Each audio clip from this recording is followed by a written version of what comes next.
Maithili express की शानदार प्रस्तुति। कल भैया के मौगी सभे,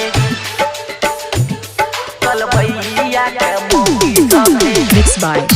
Mixed by डीजे राजा, हमरा भैया के मौगी सभे।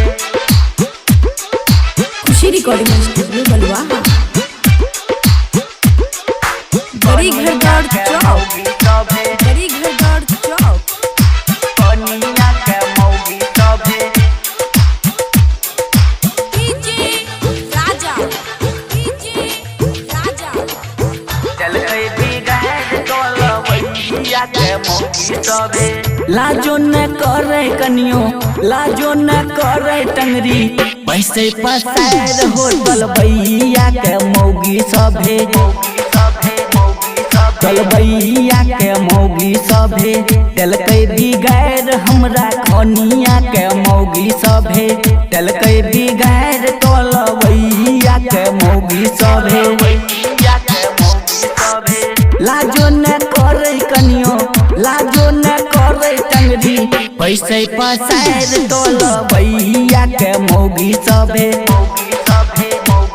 तोल भैया के मौगी सभे, डलकै बिगैर हमरा कनिया के मौगी सभे। डलकै बिगैर हमरा कनिया के मौगी सभे। Mixed by DJ Raja, DJ Raja. बड़ी घरदार चौक, बड़ी घरदार चौक। खुशी रिकॉर्डिंग स्टूडियो बलुआ,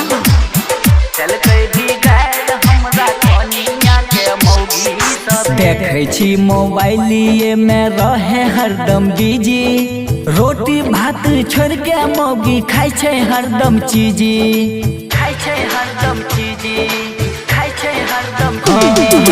देखै छी मोबाइलिए में रहे हरदम बिजी, रोटी भात छोड़ के मौगी खाइ छै हरदम चीजी। बात करे ले नंबर सबहक रखै छै संभाल के, हमरा कनिया के धलकै केहन एहन लतोर टोला भैया के मौगी सभे। डलकै बिगैर हमरा कनिया के मौगी सभे। लाजो न करे कनियो, लाजो न करे टंगरी, पैसे पसार तोल भैया के मौगी सभे। तोल भैया के मौगी सभे, डलकै बिगैर हमरा कनिया के मौगी सभे। डीजे राजा, मिक्स बाय ताज तन्हा। खुशी रिकॉर्डिंग स्टूडियो बलुआ,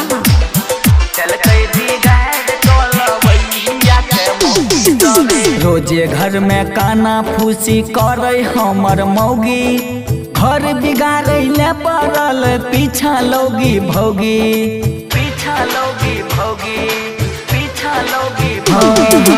रोजे घर में काना फूसी करे हमर मौगी, घर बिगाड़े ले पड़ल पीछा लोगी भौगी।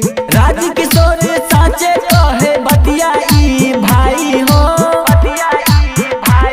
संतोष साजन कहे केहन उठल बिहार टोला भैया के मौगी सभे।